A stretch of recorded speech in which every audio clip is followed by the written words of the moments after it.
señal es el crecimiento exponencial del paramilitarismo. El paramilitarismo no es un excepcionalismo colombiano. Existe en otros países, está cada vez más presente en otros países, en Esmeraldas, en Ecuador, en Bolivia, en la Media Luna, en Brasil, en Perú. Y ese paramilitarismo lo que muestra es de una manera brutal y caricatural algo que las oligarquías de este continente siempre pensaron. La democracia o le sirve sus intereses o es ingobernable. Se destruye. Y por eso, una de las formas de ingobernabilidad que tenemos en este continente, Colombia hasta reciente es un buen ejemplo de eso, es el exceso de la lucha contra la ingobernabilidad, crea la propia ingobernabilidad a nivel local, a nivel de las poblaciones, los que sufren estos excesos. Entonces, hay que pensar en este contexto. El otro contexto latinoamericano es algo que ya había sido previsto por algunos teóricos, pero que se quedaron en los márgenes, que es la idea que en este continente, tal como otros, debo decir, hay una copresencia, una coexistencia de acumulación ampliada del capitalismo, además bastante fuerte, con la acumulación primitiva.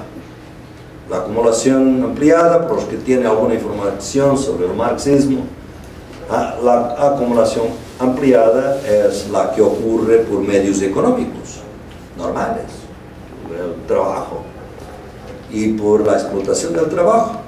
La acumulación primitiva es la que ocurre por el robo, por la violencia, por el pillaje, por la destrucción, por la apropiación ilegal de la propiedad, la tierra, del conocimiento, como por ejemplo patentear la vida. Es una forma de acumulación primitiva. Y es por eso que en países donde tenemos avances enormes en biotecnología, en capitalismo muy avanzado, tenemos al lado trabajo esclavo. Las Naciones Unidas eufemísticamente llaman trabajo análogo al trabajo esclavo. Me gustaría saber cuál es la diferencia para quien sufre el trabajo esclavo, el adjetivo análogo. Entonces, esta coexistencia de acumulación ampliada y acumulación primitiva es algo que es tenaz para nosotros. Una otra característica de este continente, de nuestro contexto, es que está en la agenda política. Como nunca, ahora que se celebran bicentenarios en diferentes países, la cuestión de la continuidad del colonialismo. O sea, para muchos se creía en este continente que el colonialismo había terminado con las independencias. Pero el protagonismo de los movimientos negros afrodescendientes, de movimientos indígenas, ha mostrado que realmente el colonialismo terminó como relación política, pero siguió presente, vigente como relación social, y por eso también política. Y sus manifestaciones más importantes son la cuestión de la tierra, la concentración de la tierra en el continente no es exclusivamente debido al colonialismo, pero su grande causa es el colonialismo. Claro que hoy hay otros motivos también. Y la otra manifestación clara es el racismo, la presencia del racismo.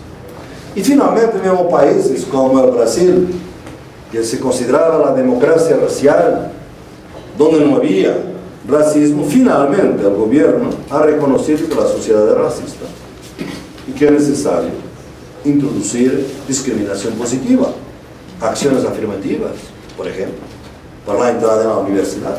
Por la primera vez tenemos negros y indígenas entrando en la universidad a través de acciones afirmativas. Entonces, esto es un aspecto importante porque no se reconoció durante mucho tiempo esta existencia. Mismo el pensamiento más crítico, el pensamiento de izquierda, si quiere, su enfoque era el anticapitalismo y no tanto el anticolonialismo. El cuarto contexto latinoamericano, que es muy interesante porque ese es novedoso, es casi único en relación al resto del mundo, con la excepción parcial de India, es lo que llamo el uso contrahegemónico de instrumentos hegemónicos. Ustedes aquí en los Andes ya lo conocen bien, por mi trabajo con César, que es la idea que en este continente los instrumentos hegemónicos que han sido siempre instrumentos de dominación de las clases populares, como los derechos humanos, como la democracia, han sido, como el derecho, el Estado de Derecho, de alguna manera han sido apropiados por las clases populares. En cuanto a los 90 se decía que los latinoamericanos no se interesaban por la democracia, el estudio del PNUD, que ustedes conocen, que decía que los latinoamericanos prefieren una dictadura que les dé comida a una democracia, a partir de 2000 hay una explosión de elecciones democráticas donde gobiernos progresistas de izquierda, o que se dicen de izquierda, llegan al poder con propuestas novedosas. Un obrero metalomecánico como Lula, un indígena por la primera vez, Hugo Chávez, Rafael Correa. O sea, la democracia tomada en serio por las clases populares está llevando a resultados que no estaban previstos en el script liberal. Y por eso es esa democracia que permite que las constituciones de Bolivia y de Ecuador tengan el perfil que tiene hoy. Y después vamos a hablar un poquito de eso.